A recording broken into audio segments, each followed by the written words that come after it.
Hello friends.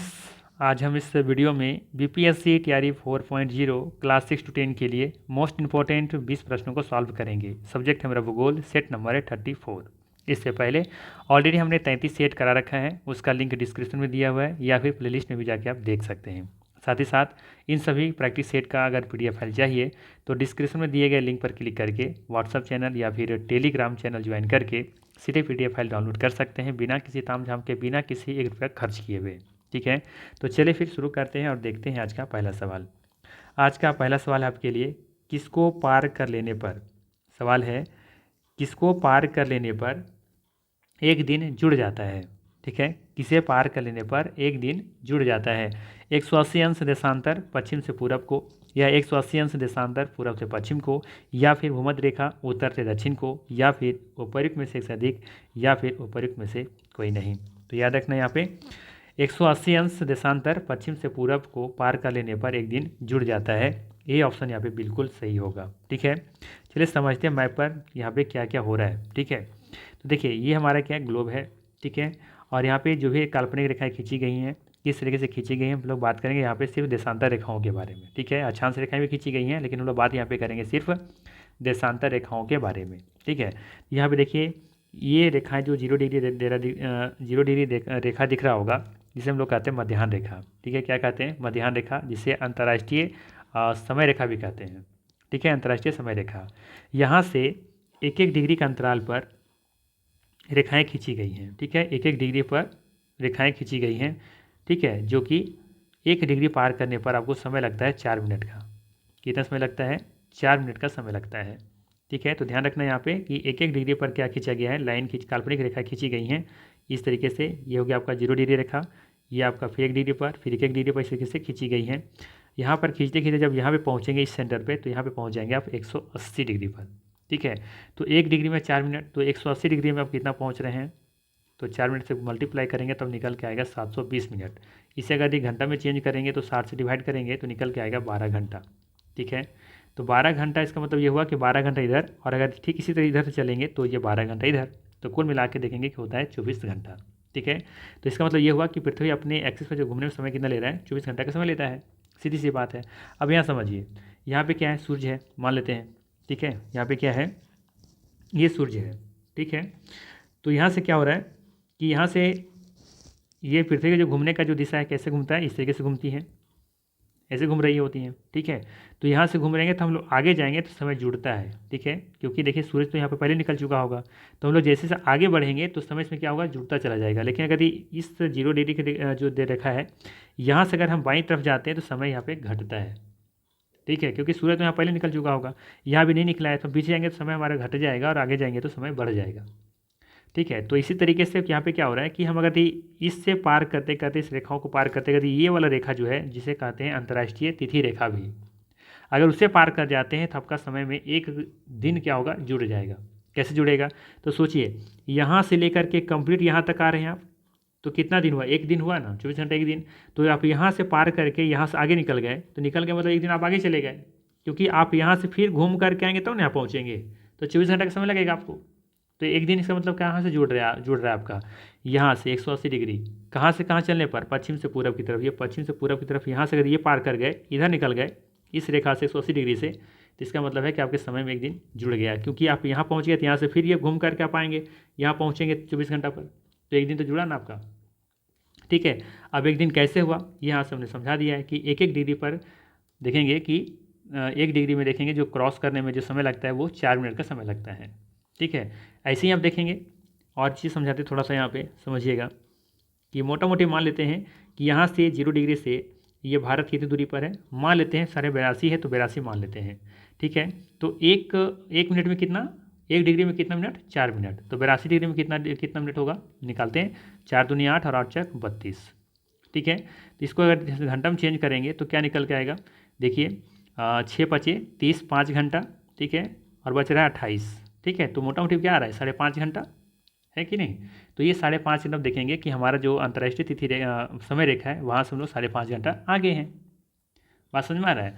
तो इसीलिए यहाँ पे इसका आंसर क्या होगा? 180 अंश देशांतर पश्चिम से पूरब की तरफ अगर हम बढ़ते हैं और क्रॉस कर जाते हैं तो एक दिन हमारे समय में जुड़ जाता है।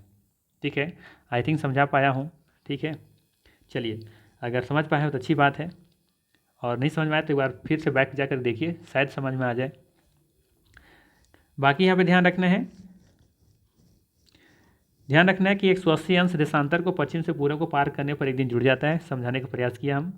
ठीक है, प्रयास किए हैं, देखिएगा समझ में आया कि नहीं। बाकी यहाँ देखिएगा 180 अंश देशांतर रेखा है, जो अंतर्राष्ट्रीय तिथि निर्धारण रेखा भी कहा जाता है। ठीक है, 0 डिग्री को कहा जाता है अंतर्राष्ट्रीय समय रेखा। 0 डिग्री जो अंश देशांतर रेखा है ना, उसे कहा जाता है अंतर्राष्ट्रीय समय रेखा, जबकि 180 अंश देशांतर रेखा है उसे कहा जाता है अंतर्राष्ट्रीय तिथि निर्धारण रेखा। क्यों कहा जाता है, समझ में आया ना? क्योंकि यहाँ से ये निर्धारण कर रहा है, यहाँ पे क्या निर्धारण कर रहा है, अगर इसे पार कर जाते हैं आप यहाँ से, तो ये सब एक दिन आपको जुड़ जा रहा है। लेकिन यहाँ से क्या हो रहा है, समय को चेंज कर रहा है। यहाँ सब आगे जाते तो समय जुड़ रहा है, पीछे जाते समय घट रहा है। इसलिए ये 0 डिग्री को कहा जाता है अंतर्राष्ट्रीय समय रेखा, जबकि ये क्या निर्धारित कर रहा है, तिथि को निर्धारित कर रहा है।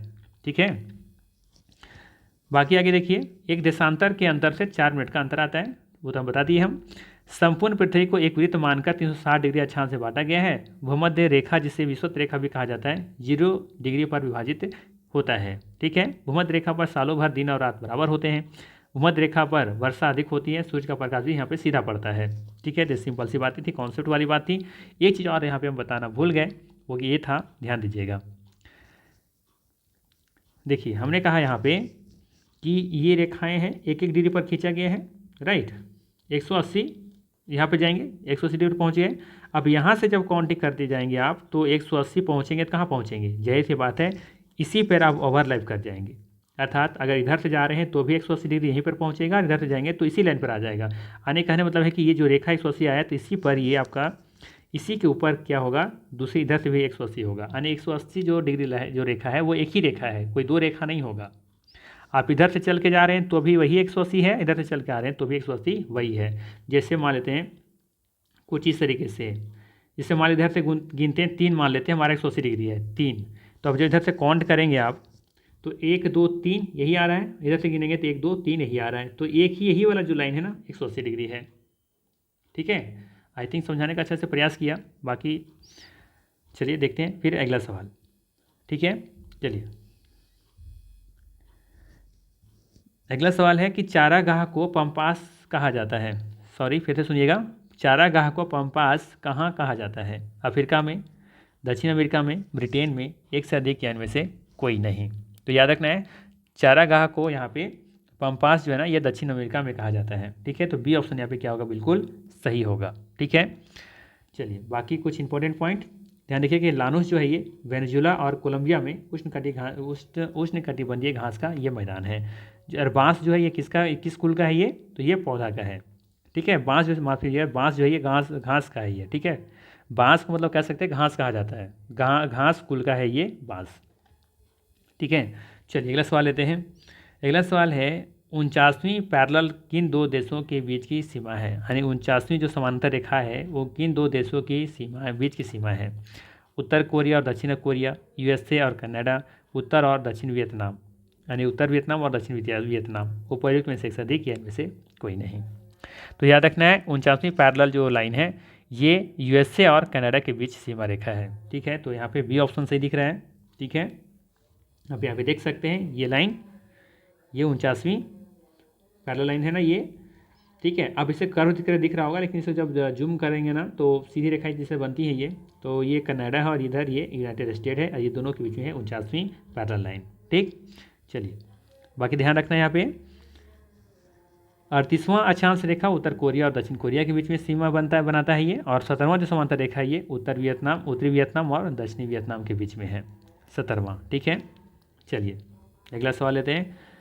अगला सवाल है आपके लिए कि भारत सरकार ने कब राष्ट्रीय पेयजल मिशन चालू किया? सवाल है भारत सरकार ने कब राष्ट्रीय पेयजल मिशन चालू किया है? 1956 में, 1966 में, 1986 में, या उपर्युक्त में से एक से अधिक या इनमें से कोई नहीं। ध्यान दीजिएगा, अभी हाल में ही राष्ट्रीय जल मिशन प्रारंभ किया गया है, तो वो अलग है। राष्ट्रीय जल मिशन अलग है और ये राष्ट्रीय पेयजल मिशन अलग है। ठीक है, दोनों सवाल अलग हैं। ठीक है, तो यहाँ पे सवाल है राष्ट्रीय पेयजल मिशन। तो याद रखना है कि यहाँ पे कि भारत सरकार ने 1986 में राष्ट्रीय पेयजल मिशन चालू किया था, जबकि 2019 में राष्ट्रीय जल मिशन प्रारंभ किया गया था। ठीक है, तो इसका सही आंसर हो जाएगा ऑप्शन नंबर सी। चलिए अगला सवाल लेते हैं। अगला सवाल रहेगा आपके लिए, बिहार राज्य में कितने प्रमंडल में 4 जिले से अधिक जिले शामिल हैं? बताना है कि बिहार राज्य में कितने प्रमंडल में 4 जिले से अधिक जिले शामिल हैं।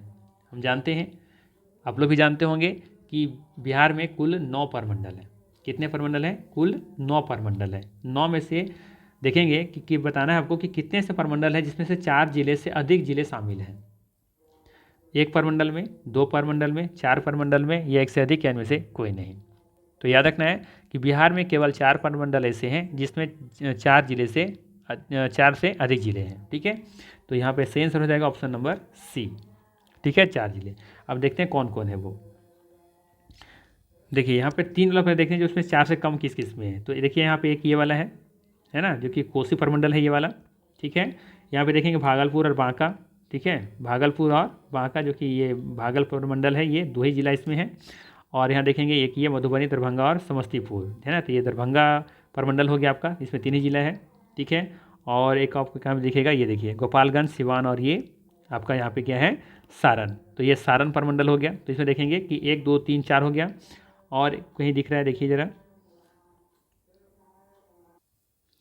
एक यहाँ पे देखेंगे ये वाला है ना, इसमें देखेंगे 4 ही जिला है। किसमें? ये वाला जो दिख रहा है आपका यहाँ पे पूर्णिया वाला जो प्रमंडल है, तो इसमें 4 जिले हैं, है ना। बाकी में देखेंगे सभी में 4 से अधिक है। इसमें भी 4 से अधिक है, इसमें भी 4 से अधिक है, इसमें भी 4 से अधिक है, इसमें भी 4 से अधिक है। ठीक है, तो ये ध्यान रखना था। यहाँ पे यही सवाल पूछा गया था, थोड़ा सा घुमा के पूछा गया था। ठीक है, कि कितने ऐसे प्रमंडल हैं, है ना, बिहार राज्य में कितने ऐसे प्रमंडल हैं जिसमें जिलों की संख्या 4 से अधिक है। 4 नहीं, 4 से अधिक है। तो यहाँ पे देखेंगे कि 4 ऐसे जिले हैं।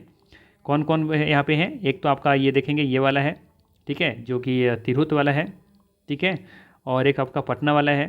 ठीक है, और एक ही आपका जो है नीचे मगध वाला। ठीक है, और एक आपका बच रहा है यहाँ पे कौन सा, मुंगेर वाला। ठीक है, चलिए तो ध्यान रखिएगा यहाँ पे, इसका आंसर है यहाँ पे सी ऑप्शन। चलिए अगला सवाल लेते हैं। अगला सवाल है आपके लिए, अगला सवाल है, उकाई परियोजना किस नदी पर स्थित है? बताना है उकाई परियोजना किस नदी पर स्थित है। गोदावरी, महानदी, दामोदर, एक से अधिक, इनमें से कोई नहीं। चलिए बताइए इसका सही आंसर क्या होगा। तो याद रखना है उकाई परियोजना ये आपका ताप्ती नदी पर है, और जो कि गुजरात में है। ठीक है, उकाई परियोजना ताप्ती नदी पर गुजरात में स्थित है। इसका सही आंसर हो जाएगा ऑप्शन नंबर ई, उपर्युक्त में से कोई नहीं। ठीक है, चलिए बाकी ध्यान रखना है। मायूराक्षी परियोजना मायूराक्षी नदी पर पश्चिम बंगाल में स्थित है, जबकि काकरा पार परियोजना ये ताप्ती नदी पर ही है, और हीराकुंड परियोजना ये उड़ीसा में महानदी पर स्थित है। ठीक है, चलिए अगला सवाल लेते हैं। और ये काकरा पार कहाँ पे है? ये गुजरात में है ना, ये ध्यान रखिएगा। ठीक है, काकरा पार परियोजना ताप्ती नदी पर है, जो कि गुजरात में है। ठीक, चलिए अगला सवाल लेते हैं। अगला सवाल है आपके लिए, गंगा नदी के 2 प्रमुख स्रोत क्या हैं? गंगा नदी के 2 प्रमुख स्रोत कौन से हैं जहाँ से इसका ज़्यादा मतलब कि जो जल क्षेत्र है वो ज़्यादा इसमें बनता है? तो ऑप्शन है भागीरथी और अलकनंदा, भागीरथी और यमुना, भागीरथी और सरस्वती, एक से अधिक, इनमें से कोई नहीं। आसान सा सवाल था वैसे, क्या हो जाएगा आंसर? भागीरथी और अलकनंदा। वैसे अब देखेंगे कि भागीरथी और अलकनंदा के मिलने से क्या बनती है? गंगा बनती है ना, तो ये याद रखना था। ठीक है, संगम कहाँ पे होता है, किसी को पता है क्या? दोनों का संगम कहाँ पे होता है?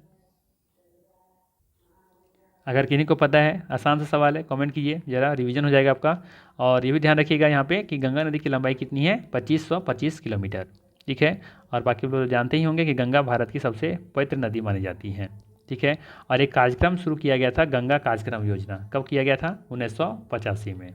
ठीक है ना, और अभी हाल में देखेंगे कि 2008 में भी 4 नवंबर शायद 2008 को भारत सरकार द्वारा गंगा नदी की भारत की राष्ट्रीय नदी घोषित किया गया है। ठीक है, शायद यहाँ पे हमने लिया हुआ है फैक्ट में, हाँ लिखा हुआ है। ठीक है, टेंशन नहीं है। ठीक है, चलिए अगला सवाल लेते हैं। अगला सवाल है आपके लिए कि डोबर जलडमरू मध्य किसे जोड़ती है? डोबर जलडमरू मध्य किसे जोड़ती है? अलास्का और रूस को जोड़ती हैं, उत्तरी सागर और अटलांटिक सागर को जोड़ती हैं, फ्लोरिडा एवं वेस्ट इंडीज को जोड़ती हैं, एक से अधिक होगा या इनमें से कोई नहीं। तो याद रखना है डोबर जलडमरू मध्य उत्तरी सागर और अटलांटिक को जोड़ती हैं। ठीक है, तो यहाँ पे बी ऑप्शन बिल्कुल क्या हो जाएगा? सही हो जाएगा। ठीक है, उत्तरी सागर और अटलांटिक सागर, बी ऑप्शन यहाँ पे क्या है? सही है। ठीक है, ये ध्यान रखिएगा। अलास्का और रूस को कौन जोड़ता है, कौन अलग करता है, तो बेरिंग जलडमरू अलग करता है। अलास्का और रूस को अलग करता है कौन है, बेरिंग जलडमरू। ठीक है ना। चलिए, और फ्लोरिडा और वेस्ट इंडीज़ के बारे में बात करें तो ये ध्यान रखिएगा यहाँ पे कि ये जो फ्लोरिडा है ना, तो मैक्सिको की खाड़ी एवं अटलांटिक सागर के मध्य में फ्लोरिडा एवं वेस्ट इंडीज़ को जोड़ता है, ये ध्यान रखिएगा फ्लोरिडा।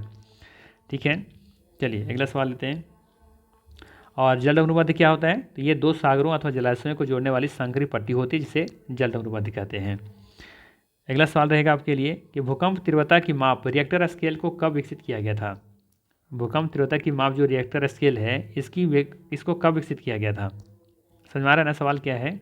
सवाल है कि भूकंप तीव्रता की जो मापने वाला जो स्केल है रिएक्टर स्केल, इसे कब विकसित किया गया था। 1925 में, 1935 में, 1945 में, एक से अधिक या इनमें से कोई नहीं। तो याद रखना है, अमेरिका के वैज्ञानिक थे, नाम था उनका चार्ल्स रिएक्टर। क्या नाम था उनका, चार्ल्स रिएक्टर। ठीक है, चार्ल्स रिएक्टर नाम था उनका। 1935 में इस चीज़ को इन्होंने विकसित किया था। तो यहाँ पे बी ऑप्शन बिल्कुल क्या होगा, सही होगा। ठीक है। चलिए, बाकी यहाँ पर बहुत सारे डिटेल्स पॉइंट लिखा हुआ है, चाहे इसे स्क्रीनशॉट ले सकते हैं या जो वीडियो को पॉज करके आप पढ़ सकते हैं। ठीक है। चलिए अगला सवाल लेते हैं। अगला सवाल रहेगा आपके लिए, वेदांत जल अभयारण्य किस राज्य में स्थित है। बताना है आपको कि वेदांत जल अभयारण्य किस राज्य में स्थित है। वेदांत जल अभयारण्य किस राज्य में स्थित है। उत्तरांचल, मध्य प्रदेश, आंध्र प्रदेश, एक से अधिक या इनमें से कोई नहीं।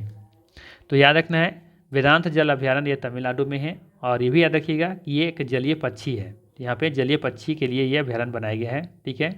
तो याद रखना है कि वेदांता जल अभयारण्य तमिलनाडु में जलीय पक्षी से ये संबंधित है। ठीक है। तो ये सही आंसर हो जाएगा यहाँ पे ऑप्शन नंबर ई ऑप्शन हो जाएगा। यहाँ पे कोई ऑप्शन नहीं दिख रहा है, तमिलनाडु यहाँ पे नहीं है ऑप्शन में। ठीक है। वेदांत जल अभयारण्य कहाँ पे है, तमिलनाडु में है, और ये जलीय पक्षी से संबंधित है। ठीक है। चलिए, बाकी ध्यान रखिएगा यहाँ पे ध्यान के रखना है कि किश्तवाड़ राष्ट्रीय उद्यान कहाँ पे है, जम्मू कश्मीर में है। जबकि सुल्तानपुर राष्ट्रीय पार्क ये आपका सुल्तानपुर गांव जो कि हरियाणा में है। और नागरहोल राष्ट्रीय उद्यान कर्नाटक में है। जबकि रोहिला राष्ट्रीय उद्यान कहाँ है, हिमाचल प्रदेश में है। ठीक है। चलिए अगला सवाल लेते हैं। निम्नलिखित में से सबसे पहला जीवमंडल आरक्षित क्षेत्र जिसे भारत में 1986 ईस्वी में कहाँ स्थापित किया गया था। बताना है, निम्नलिखित में से सबसे पहला जीवमंडल आरक्षित क्षेत्र जिसे भारत में 1986 ईस्वी में कहाँ स्थापित किया गया था। नंदा देवी, नीलगिरी, नौकरेक, एक से अधिक, इनमें से कोई नहीं। अच्छा सवाल है, बताइए इसका आंसर क्या होगा। तो याद रखना है यहाँ पे कि नीलगिरी सबसे पहला जीवमंडल आरक्षित क्षेत्र है जिसे भारत में 1986 में स्थापित किया गया था। नीलगिरी के बारे में थोड़ा सा और जान लीजिए कि ये पूर्वी एवं पश्चिमी तट के मिलान बिंदु पर अवस्थित है, जिसे वहाँ पे देखेंगे कि नीलगिरी पहाड़ी पर डोडा जनजाति के लोग रहते हैं। ठीक है। और नीलगिरी की जो पहाड़ी है वहाँ पे चाय उत्पादन के लिए प्रसिद्ध है ये। ठीक है। तो बी ऑप्शन यहाँ पे क्या होगा, फिलहाल सही होगा। चलिए अगला सवाल लेते हैं। अगला सवाल है कि केटू भारत का सबसे ऊंचा पर्वत शिखर है जो काराकोरम श्रेणी में स्थित है। स्थानीय स्थानीय जो लोग हैं इसे लोग क्या कहते हैं, जो स्थानीय लोग हैं वहाँ के लोग इसे किस नाम से जानते हैं केटू को। कटोरो के नाम से, चौगारी के नाम से, खासा के नाम से, एक से अधिक है, इनमें से कोई नहीं। तो ध्यान रखिएगा, यहाँ पे केटू को स्थानीय लोग चौगारी के नाम से जानते हैं। ठीक है, चौगोरी के नाम से। ठीक है, चौगोरी के नाम से जानते हैं। बी ऑप्शन यहाँ पे बिल्कुल सही है। इस टाइप का क्वेश्चन शायद आपको कहीं देखने को नहीं मिलेगा ये पूरे यूट्यूब चैनल पर। ठीक है, इसी तरह सवाल यहाँ पे यहीं पे आपको मिलने वाला है। ठीक है। तो बहुत ही डिफ़िकल्ट क्वेश्चंस ढूंढ ढूंढ कर लाना पड़ता है, क्योंकि ज़्यादा क्वेश्चन रिपीट होते हैं तो आप लोग का शिकायत रहता है कि सर आप रिपीट करते हैं सवाल को। तो कोशिश मेरा यही रहता है कि रिपीट कम से कम किया जाए और क्वेश्चन ऐसे ढूंढे जाए जो क्वेश्चन बन सकते हैं। ठीक है। तो बी ऑप्शन यहाँ पे बिल्कुल क्या है, सही है। ठीक है। चलिए, साथ ही साथ ध्यान रखना है इसकी ऊंचाई कितना है, 8611 मीटर केटू की ऊंचाई। ठीक है, ये तो सब सिंपल सा सवाल हो गया अब। ठीक है। चलिए, अब सवाल है यहाँ पे कि विली विली है ना का अभिप्राय क्या है। विली विली का क्या अभिप्राय है। ऑस्ट्रेलिया के निकट उष्णकटिबंधीय चक्रवात है, भूकंप है, अर्धच्युत ज्वार है, एक से अधिक है, इनमें से कोई नहीं। तो याद रखना है ये ऑस्ट्रेलिया के निकट उष्णकटिबंधीय चक्रवात को कहा जाता है विली विली। ठीक है। तो यहाँ पे ये ऑप्शन क्या होगा, बिल्कुल सही होगा। ठीक है। बाकी ध्यान रखिएगा, यहाँ पे बहुत सारे पॉइंट उन्हें ले रखा है यहाँ पे, जैसे कि विली वाव है। ठीक है। तो ये क्या है, तो ये है आपका अलास्का का स्थानीय शीतल हवा विली वाव। बोरा क्या है? ये एडियाटिक तट और मिस्टल स्पेन एवं फ्रांस में स्थानीय शीतल हवा को कहते हैं। पुर्गा क्या है? तो ये टुंडा प्रदेश में शीतल हवा है। वर्गस क्या है? तो ये दक्षिण अफ्रीका में गर्म हवा है। जबकि आइला क्या है? फ्रांस में गर्म हवा है। सामुन क्या है? तो ये ईरान में गर्म हवा है। ठीक है, तो याद करना तो दूर की बात, नाम ही ऐसा है कि ये लगता है पता नहीं कौन सा ये उर्दू फारसी आ चुका है, पता ही नहीं ना। तो खैर कोई बात नहीं है, 2 बार रिवीजन कीजिएगा, हम बार बार इसको लिस्ट में लेते रहेंगे। ठीक है, बार बार इसको हम लोग पढ़ते रहेंगे, रिवीजन करते रहेंगे तो लिस्ट याद हो ही जाएगा। ठीक है, तो उसके लिए टेंशन नहीं लेना, याद नहीं करना है, बस अभी एक नज़र देख लेना है कि हाँ ये है। अभी तो बस ये याद रखना है कि इस तरीके से चीज़ें होती हैं, बिली वाव, बोरा, पुर्गा, वर्गस, आइला, सामुन नाम का कुछ चीज़ें हैं। फिर कभी हम लोग रिवीजन करेंगे तो देखेंगे हाँ इसका मतलब क्या है, फिर धीरे धीरे करेंगे तो कभी ना कभी तो वो तो याद होना ही होना है। ठीक है, तो इसलिए परेशान नहीं होना है, अभी रटना नहीं है, इसको अभी रटना ही नहीं है। बस आप लोग को अभी ये क्या करना है कि एक बार इसको देख लेना कि हाँ बिली वाव, पुर्गा, बोरा, वर्गस, आइला, सामुन नाम का कुछ चीज़ है, कोई वर्ड है जो कि ज्योग्राफी से संबंधित है, इसको हम लोग को पढ़ना है जब देखेंगे। ठीक है, ये विली विली तो याद हो गया ना आपको, कोई दिक्कत नहीं है। ये ऑस्ट्रेलिया के निकट उष्णकटिबंधीय चक्र तो कहा जाता है विली विली, तो कोई दिक्कत नहीं है यहाँ पे, बाकी देख लेंगे हम लोग फिर। ठीक है, चलिए, परेशान किसी भी चीज़ को लेकर के नहीं होना है। चलिए अगला सवाल लेते हैं। अधिकेंद्र शब्द निम्नलिखित में से किससे संबंधित है? बताना है अधिकेंद्र शब्द निम्नलिखित में से किससे संबंधित है। आसान सा सवाल है, ये भूकंप से है, वलंदार से है, भ्रंशन से है, एक से अधिक होगा या इनमें से कोई नहीं। तो याद रखना है अधिकेंद्र शब्द भूकंप से संबंधित है। ये अधिकेंद्र होता क्या है? तो याद रखना है भूकंप के केंद्र के ठीक ऊपर जो होता है ना पृथ्वी की सतह, तो वहाँ पे जो स्थित बिंदु होता है उसे ही भूकंप का अधिकेंद्र कहते हैं। ठीक है, और केंद्र क्या है? तो केंद्र भूकंप का उद्भव स्थान होता है, जहाँ से उद्गम होता है। ठीक है, और भूकंप का अध्ययन को क्या कहा जाता है? सिस्मोलॉजी कहा जाता है। ठीक है, तो याद रखना है इसका सही आंसर हो जाएगा ऑप्शन नंबर यहाँ पे ए। चलिए अगला सवाल लेते हैं। अगला सवाल है आपके लिए, किस राज्य में सीढ़ीनुमा खेती प्रचलित है? बताना है कि किस राज्य में सीढ़ीनुमा खेती प्रचलित है। ठीक है, सीढ़ीनुमा मतलब किस तरीके से? इस तरीके से है ना, यहाँ पे खेती हो रहा है, यहाँ भी हो रहा है, यहाँ भी हो रहा है, यहाँ भी हो रहा है, इससे कैसे ज़्यादातर पर्वतीय क्षेत्र में देखने को मिलेगा आपको, है ना। बताइए इस तरह का खेती कहाँ प्रचलित है? पंजाब में, हरियाणा में, उत्तराखंड में, या ऊपरी में से अधिक या में से कोई नहीं? तो अब तो अनुमान लग ही गया होगा, है ना, क्या हो जाएगा? उत्तराखंड में। उत्तराखंड में देखेंगे कि सीढ़ीनुमा खेती का प्रचलन है, और उत्तराखंड में कृषि योग्य भूमि कितना है? मात्र 13% है। कितना है? 13% है। ठीक है, तो इसको याद रखिएगा। चलिए आगे लेते हैं सवाल।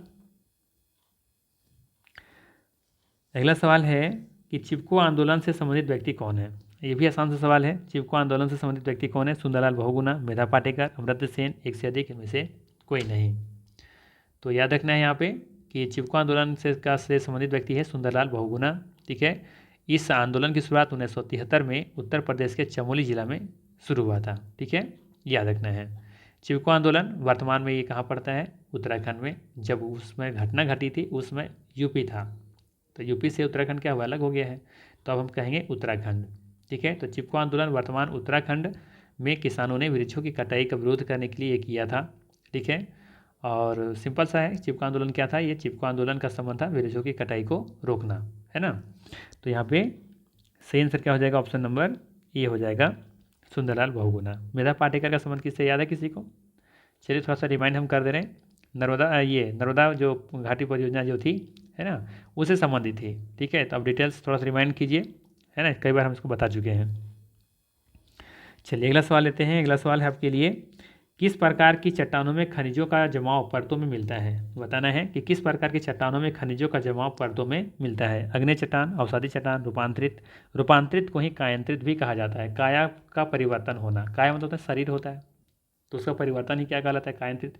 ये रूप बदल जाना रूपांतरित, तो रूपांतरित और कायांतरित एक ही चीज़ है, कन्फ्यूज नहीं करना है। ठीक, चलिए बताइए इसका आंसर क्या होगा? तो ध्यान रखना है यहाँ पे सही आंसर क्या हो जाएगा? सही आंसर यहाँ पे ऑप्शन नंबर बी, अवसादी चट्टान। ठीक है, ध्यान रखना है अवसादी चट्टान में खनिजों का जमाव परतों से मिलती है। वैसे जानते हैं हम लोग कि चट्टान 3 प्रकार के होते हैं, कौन कौन? अग्नेय चट्टान, अवसादी चट्टान और रूपांतरित या तो कायांतरित। ठीक है, इसके बारे में यहाँ पर डिटेल्स हमने लिख दिया है वैसे। ठीक है, देखिए, पृथ्वी की गहराई में पाए जाने वाले खनिजों से बने ठोस पदार्थ को चट्टान कहते हैं। और यहाँ देख सकते हैं चट्टानें मुख्य रूप से 3 तरह की होती हैं, कौन कौन? अग्नेय चट्टान, अवसादी चट्टान, रूपांतरित चट्टान। और रूपांतरित चट्टान को ही कायांतरित चट्टान भी कहते हैं। ठीक है, अब देखिए यहाँ पे अग्नेय चट्टान के बारे में, पृथ्वी के पिघले मैग्मा के ठंडा होकर ठोस हो जाने से बनती है। अग्नेय चट्टान कैसे बनती है? पृथ्वी के पिघले मैग्मा के ठंडा हो करके जो ठोस बन जाता है, उसे हम लोग क्या उसको हम लोग क्या कह रहे हैं यहाँ पे, आग्नेय चट्टान कह रहे हैं। ठीक है। अवसादी चट्टान क्या है, तो सूर्य ताप, वर्षा, पाला वगैरह से टूटे पदार्थों से बनती है। ये पदार्थ नदियाँ या हिम नदियाँ बहाकर या हवा उड़ाकर झील, समुद्र या किसी निचले भाग में जमा हो जाते हैं। इन जमा हुए पदार्थों को अवसाद कहते हैं या फिर अवसादी चट्टान कहते हैं। ठीक है। रूपांतरित चट्टानें क्या हैं, तो पृथ्वी के आंतरिक तापमान, दबाव या दोनों के प्रभाव से बनती हैं। ठीक है। संगमरमर हो गया, चूना पत्थर है, ये सब देखेंगे, ये से बनने वाली एक रूपांतरित चट्टान है। इसका इस्तेमाल निर्माण, सौंदर्य प्रसाधन और कागज जैसे कई उद्योगों में किया जाता है। ठीक है। तो टूटी फूटी भाषा में समझाने का प्रयास किया है। चलिए अगला सवाल लेते हैं। वायुमंडलीय ओजोन की ऊपरी परत निम्नलिखित में से किससे बनी है। बताना है कि वायुमंडलीय ओजोन की ऊपरी परत निम्नलिखित में से किससे बनी है। ऑक्सीजन में पराबैंगनी किरणों की क्रिया से, ऑक्सीजन अणुओं के संयोजन से, ऑक्सीजन का उच्च दाब में आने से, या फिर एक से अधिक इनमें से कोई नहीं। बताइए इसका आंसर क्या होगा। तो ध्यान रखना है, वायुमंडलीय ओजोन की ऊपरी परत ऑक्सीजन अणुओं के संयोजन से बनी है। हम लोग जानते हैं ऑक्सीजन के 3 अणु यानी कि O3, ऑक्सीजन के 3 परमाणु के मिलकर के ओजोन का निर्माण हुआ है। तो यहाँ पे बी ऑप्शन बिल्कुल क्या हो जाएगा, सही हो जाएगा। ठीक है। चलिए, हाँ ये पॉइंट इंपॉर्टेंट है कि ओजोन परत का जो विस्तार है वो 32 किलोमीटर से लेकर के 60 किलोमीटर तक पाया जाता है। ठीक है। और ये भी ध्यान रखिएगा कि ओजोन मंडल में छिद्र हो रहा है, जिससे पराबैंगनी किरणें पृथ्वी पर आ जाती हैं, जो अनेक बीमारियों का कारण बनती है, जो कि छूटा हुआ है यहाँ पे। ठीक है। और पृथ्वी का कवच ओजोन परत है, या कह सकते हैं कि पृथ्वी का जो कवच है किसे कहा जाता है, तो ओजोन परत को ही कहा जाता है, क्योंकि ये पराबैंगनी किरणों को क्या करती है, पृथ्वी पर आने से रोकती हैं। ठीक है। चलिए अगला सवाल लेते हैं। सवाल है कि भारत में कुल्लू घाटी निम्नलिखित में से किसी खेती के लिए प्रसिद्ध है। बताना है कि भारत में कुल्लू घाटी निम्नलिखित में से किसी खेती के लिए प्रसिद्ध है। अंगूर, आलू, सेब, एक से अधिक इनमें से कोई नहीं। आसान सा सवाल है, अच्छा सवाल है। ठीक है। सबसे पहले जानिए कि कुल्लू घाटी कहाँ है। ये है आपका हिमाचल प्रदेश में, और ये कुल्लू घाटी सेब की खेती के लिए प्रसिद्ध है। सेब के लिए जम्मू कश्मीर भी प्रसिद्ध है, ये भी याद रखना है। तो जम्मू कश्मीर और हिमाचल प्रदेश भारत में सेब के लिए प्रसिद्ध है। अच्छा, आलू का प्रसिद्ध, आलू के लिए कौन प्रसिद्ध है, कौन सा राज्य, तो आलू के लिए प्रसिद्ध है उत्तर प्रदेश। वहीं नागपुर जानते होंगे संतरा के लिए फेमस है, नींबू भी यहीं पे देखने को मिलता है। और नारियल का सबसे अधिक उत्पादन कहाँ पे होता है, केरल में होता है। ठीक है। तो यहाँ पे सही आंसर क्या हो जाएगा, बिल्कुल सही, सी ऑप्शन सी, सेव, सी सेव। ठीक है, क्या मैच कर रहा है। चलिए अगला सवाल लेते हैं। अगला सवाल है, विश्व में सर्वाधिक व्यस्त समुद्री व्यापार मार्ग कौन सा है। ठीक है। क्वेश्चन रिपीटेशन वाला है, रिपीट हुआ है क्वेश्चन। ठीक है। किसी न किसी सेट में शायद हम जरूर इसको लिए हैं, फिर से लिया गया है रिवीजन के तौर पर। तो विश्व में सर्वाधिक व्यस्तम जो समुद्री व्यापार मार्ग है कौन सा है, ये आपको बताना है। अटलांटिक महासागर, आर्कटिक महासागर, हिंद महासागर, एक से अधिक इनमें से कोई नहीं। चलिए बताइए इसका सही आंसर क्या होगा। तो याद रखना यहाँ पे कि अटलांटिक महासागर पूरे विश्व की सर्वाधिक व्यस्त समुद्री व्यापार मार्ग है। ये ऑप्शन यहाँ पे बिल्कुल क्या हो जाएगा, सही हो जाएगा। ठीक है। विश्व की अधिकृत व्यापार जलमार्ग द्वारा होती हैं। सबसे कम व्यापार जो होता है वो वायु मार्ग के द्वारा की जाती हैं। ठीक है। चलिए अगला सवाल लेते हैं। यहाँ पे नंबरिंग गलत हुआ है, 90 के बाद होना चाहिए 20, तो हो गया है 22। ठीक है। ठीक है, थोड़ा सा नंबरिंग थोड़ा सा आगे पीछे हुआ है। चलिए आखिरी सवाल है इस सेट का, आखिरी पड़ाव पे हैं हम लोग। बताना है, देवदार के पेड़ विशिष्ट वनस्पति हैं। देवदार के पेड़ विशिष्ट वनस्पति हैं, किसका है, उष्णकटिबंधीय वनों के, शीतोष्ण वनों के, शंकुधारी, कोनीफेरस व कनु, ये देखो यहाँ पर कनु कर दिया है, इससे अच्छा कानो कर देता, कानों का जब टाइपिंग कर ही रहे थे तो। ठीक है। तो यहाँ पे वन होना चाहिए, शंकुधारी वनों के, या फिर एक से अधिक, या फिर उपयुक्त में से कोई नहीं। तो याद रखना है देवदार के पेड़ ये किससे संबंधित है, ये उष्ण यहाँ पे शंकुधारी वनों से संबंधित है। यहाँ पे सी ऑप्शन ही क्या होगा, बिल्कुल सही होगा। जो गलत टाइपिंग किया गया है वही सही है यहाँ पे। ठीक है। देवदार जो है ये शंकुधारी वन से संबंधित है। ठीक है। तो सी ऑप्शन यहाँ पे सही होगा। बाकी ध्यान रखना है यहाँ पे। ठीक है। यहाँ पे ध्यान रखना है कि देवदार की जो पेड़ है शंकुधारी वनस्पति से संबंधित है, जबकि पर्वतीय वन यहाँ चौड़ी पत्ती वाले शंकुधारी वृक्ष पाए जाते हैं। और टुंडा वन में देखेंगे कि यह बर्फ से ढका रहता है, गर्मी में मॉस तथा लाइकेन उगते हैं यहाँ पे। टाइगर वन में देखेंगे कि ये सदाबहार वन है, इस वन की वृक्ष की पत्तियाँ नुकीली होती हैं टाइगर वन का। ठीक है। जैतून, कॉर्क और ओक विश्वत रेखीय वन की मुख्य विशेषताएँ हैं, जैतून, कॉर्क और ओक। ठीक है। तो ये सब इंपॉर्टेंट पॉइंट है, जरूर ध्यान में रखना चाहिए। तो ये था मोस्ट इंपॉर्टेंट 20 MCQ। अगर वीडियो अच्छा लगा हो तो लाइक ज़रूर कीजिएगा, चैनल पर नए हैं तो सब्सक्राइब कीजिएगा। फिर तो मैं कह रहा हूँ कि अगर किसी को किसी तरह का कोई भी परेशानी, कोई दिक्कत है तो मुझे ज़रूर कमेंट करके बता सकते हैं, ठीक है। अगर मेरा ईमेल आईडी चाहिए आप किसी को, ठीक है, तो ज़रूर मुझे कमेंट कीजिएगा, हेल्प करने के लिए हम तैयार हैं, ठीक है। जहाँ तक मेरे से संभव हो पाएगा, पॉसिबल हो पाएगा, किसी तरीके से अगर ये आपको कोई चीज़ परेशानी दिख रही है, बिहार में अगर ये फॉर्म भरना चाह रहे हैं, वहाँ पे किसी तरह का कोई इशू है, कोई सवाल है, तो बिल्कुल मुझे कमेंट करके पूछ सकते हैं, उसको पर्सनली हम जवाब देने की कोशिश करेंगे, ठीक है। तो चलिए फिर मिलते हैं नेक्स्ट वीडियो में। Thanks for watching.